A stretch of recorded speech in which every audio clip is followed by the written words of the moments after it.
Hello everybody, this is Ray Albert from Nutmeg Digital Marketing, coming back at you with another video. Hey, I've been asked to create a video on how to rank a website in the 3-pack or Google Business Maps. And so I am going to do this video, and it all starts now, and let's get to it.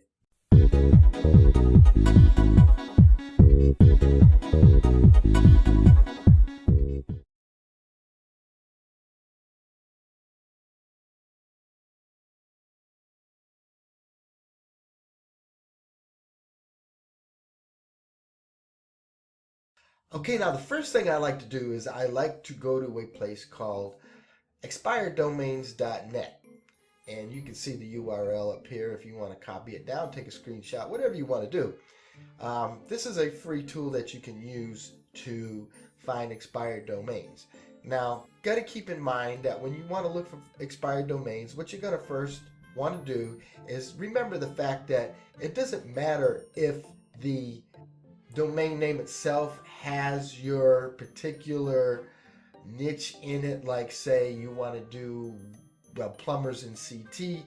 You know, it doesn't matter if it has plumbers in it or pipes or whatever in the domain itself. Exact domain matches really doesn't matter anymore as far as Google goes, as long as you have a keyword with your domain, with the domain that you're going to be using, you know, your keyword inside the URL string itself, and I'll explain what that means in a minute. When you come to expireddomains.net, the first thing you want to do, of course, is you're going to want to sign up for it, and I am already logged in here, but all you got to do is click on, sign up. It's free. It doesn't cost you anything. Then once you get to your dashboard, this is what it looks like. And the first thing you're going to do is you're going to want to click on deleted domains. Now, as you can see here, there's over 1 million deleted domains, so somehow we have to filter these out, correct? So the first thing I like to do is I like to go to the filters, and the first thing I like to do is go down here, and I want to know that I'm going to get only available domains, because what's the sense of getting a domain or looking for a domain or researching a domain that you can't get anyway? It's very frustrating. So just click on that right there. Then you are going to go to another filter, and you want to filter by TLDs, and I do the normal ones: .com, .biz, .net, .info, and .org. So those are the filters that I like to use. So with these filters now, we have these filters and the available only filters. Oh, there's one other filter that I want to do. Will make your search a little bit better. You want to search for domains that have been dropped within the last 24 hours. Okay, because then it'll still give you too many searches, and you want something that's relevant, not something, because if it's past 24 hours, most likely the domain isn't worth crap anyway. So let's go to apply these filters, and let's see how many domains we have available with these filters applied. We still have 84,000, so we have to filter this a little bit more. So what I like to do now, since we have that many, I would like to go to the Majestic here, and I would like to put a trust flow of, I'm going to say 20, and just see how much that filters it by. So we're going to go there, and we're going to filter it. And so now we have 13 domains. So, you can check out these domains. You can lower the trust flow if you want to, just to see what's there. But I like to look. And so you don't want nothing like this. Pornofilez.com. Yeah, it's got a lot of backlinks and everything like that. But you don't want a domain with porno in it, right? Okay, so now we're going to look at another one here. Let's look at kniferiverpark.com. Let's see what that one might look like if I throw it into Majestic. So I copy the URL itself. I go to Majestic. I paste it in Majestic, and I check it out. Okay, as you can see, it has a trust flow of 22. Excellent. Citation flow of 12.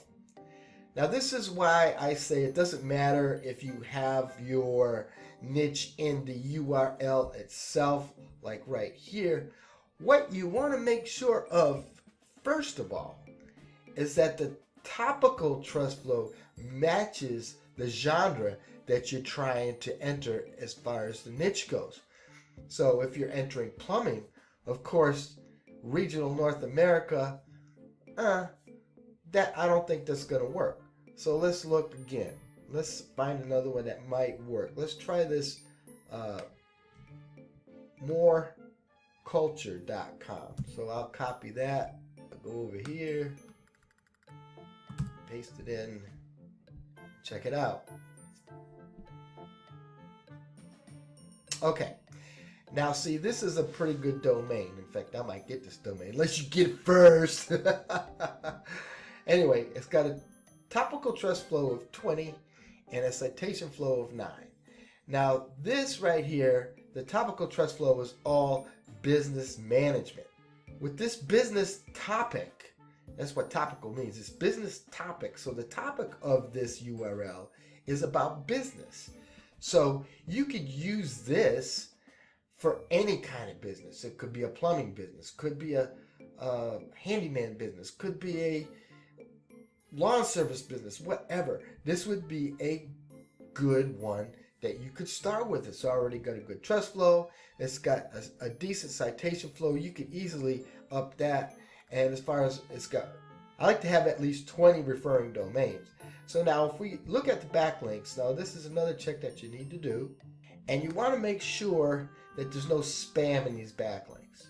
Okay, so PM links, sans, books. Okay, that looks like it's a decent backlink, but it doesn't have any trust flow. This is where you're getting some of your trust flow from right here. And it's a search speed business management.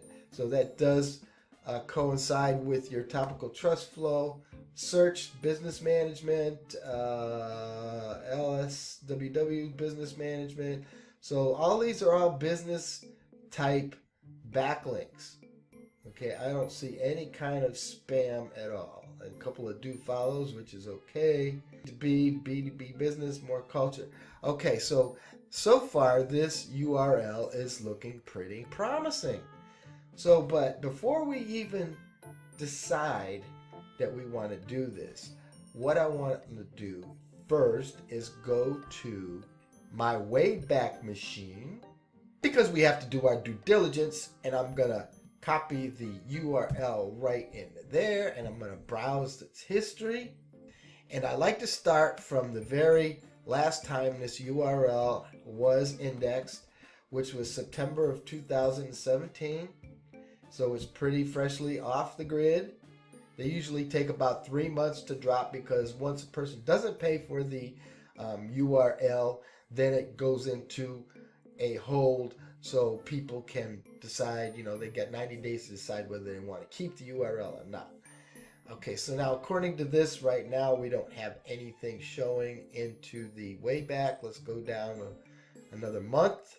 Okay, so I had to go all the way back to 2011 before I found any kind of a website for this URL. And so it looks like it used to be some kind of a knowledge-based website delivering skills for business and project managers, classrooms. So it looked like it's some kind of a training website, which is good. And if I go all the way back to the beginning of this website when it was being captured by the Wayback Machine, we can see that it used to be in the beginning, it used to be a educational website. So this is a good website for a business website, so I would definitely buy this website. So this is Namecheap. I already am a member, so I am going to go here to Namecheap, and I'm going to go to my domains, and I'm going to click on that, and I'm going to find it, paste it in there. Now this would be a waste if it's not. So I should have done this first. I should have checked to see if it was available, but I failed to do that. Let's cross our fingers, and it is available. So I like Namecheap because you have more control. I can't say that about all domain registrars, but I like Namecheap. As you can see, $10.98 to buy this domain for the year. If you go to GoDaddy.com or even HostGator.com, any one of the big web hosting companies, they're going to be charging you, $15 for this domain. So, and a lot of times it comes up a lot cheaper, sometimes $9, sometimes $8. It depends on the domain. So I would purchase this domain. And so with that, you have a good domain, moreculture.com. Okay, now in order to make your relevancy for your website, when you create the website, so you would go into your, hopefully everybody uses WordPress. So when you go into your WordPress, you're going to create your website, and it's going to say, what domain do you want to put this WordPress site on? And so, of course, you're going to pick that domain. But when it comes back up to the blog name, now you can put it whatever you want. You could put plumbing business in CT, say. Okay, so what's going to happen is this right here in your URL string is going to be like that. So then what's going to happen is your URL is going to look like this when people click on your website. So this is actually going to be the keywords that you're going to be using for your domain, your website, plumbing business in Connecticut. Okay, but this is going to be the domain itself. This is just the extension of the domain, which that's why you don't really need an exact match domain name right here. As long as you have this in the URL string, you are good to go. So that's it on finding a domain name. Please do your due diligence. I would even go to Ahrefs just for the ha-has of it, and I would put the domain in there, and I would check to see what kind of metrics this domain name still has. And as you can see, it does have a pretty good trust flow here. So as you can see right here, what this means is that the ratings show that it's strong backlinks profile of the targeted URL. So it's rating from 1 to 100. And so this page, actually the backlinks look pretty good. So it's scaled at a 7.